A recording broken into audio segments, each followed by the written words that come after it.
Cool album covers, episode 33. Comic books. I'm Mark Major. And I'm Rich Batchelor. Let's talk about this first album here by the Animals. Ark. The Animals, in the early 80s, decided to stage a bit of a comeback and decided that this would be the image that would best sell records for them. Oh yeah, I want to buy this right away when I see this. Eric Burdon kills more aquatic evil sea life than your band does. Who is his sidekick? It's like some sort of leopard with a whip. Yeah, it's Ukla the Mock, or I don't know. I can't read. Oh, there's a bloody paw print. Oh, I see. They're all animals. Oh, right. Which leads us to this next cover, which I think is a much better interpretation of the comic book idiom. Right. Thin Lizzy, Jailbreak. Fools, you'll never escape the Silver Lord. Yes, we will. We're gonna get out of here right now. I've got chocolate stains all over my pants.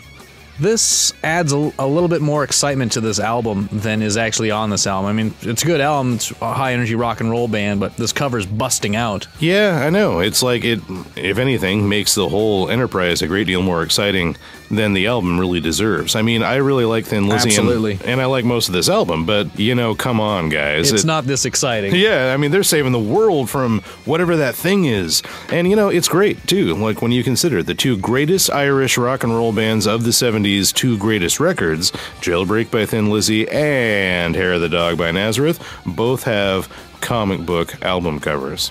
The great Robert Crumb. Cheap Thrills, Big Brother and the Holding Company. Totally authorized for reasons unclear to us all by the Hells Angels Oakland chapter. Which, you know... It's good to get a blessing, though. Yeah, from a bunch of, you know...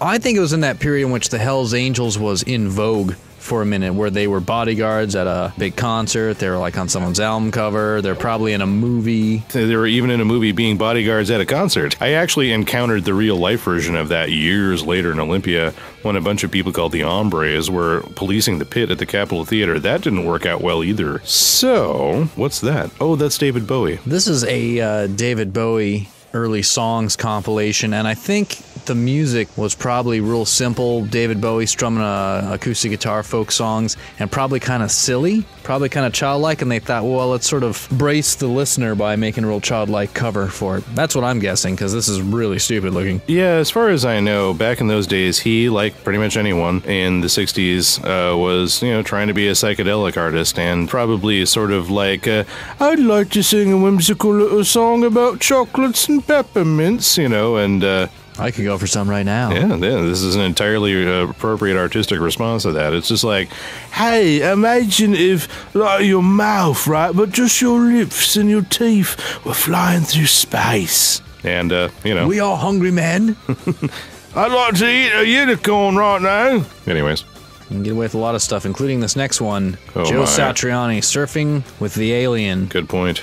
Now, some people have pointed out that the artist who drew this was not compensated, and it has also been pointed out that there is listed as credits as permission from Marvel Comic Books to use the illustration, and so I think it's a simple case of they paid the comic book company and the comic book company did not pay the artist.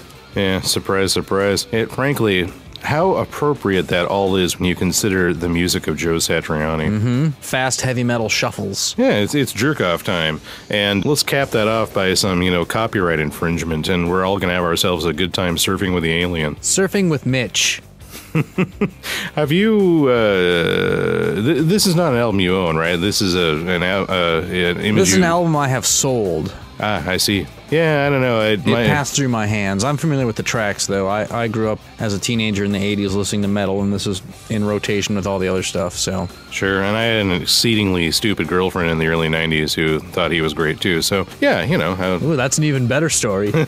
Yeah, that's It wasn't me, it was the old lady who was playing, and I swear to God. Yeah, except she didn't have this one. She had, like, Floating in an Endless Dream, or one of the ones that didn't have a picture of the Silver Surfer on it, man. I guess that's my point. To be fair, within the very small genre of 80s arpeggiated guitar playing solo instrumental albums, probably this and Steve Vai, yeah, this particular one by Satriani is probably the coolest one in the catalog. Aside from, as usual, I always have to say it, he's no Eric Johnson. Nope.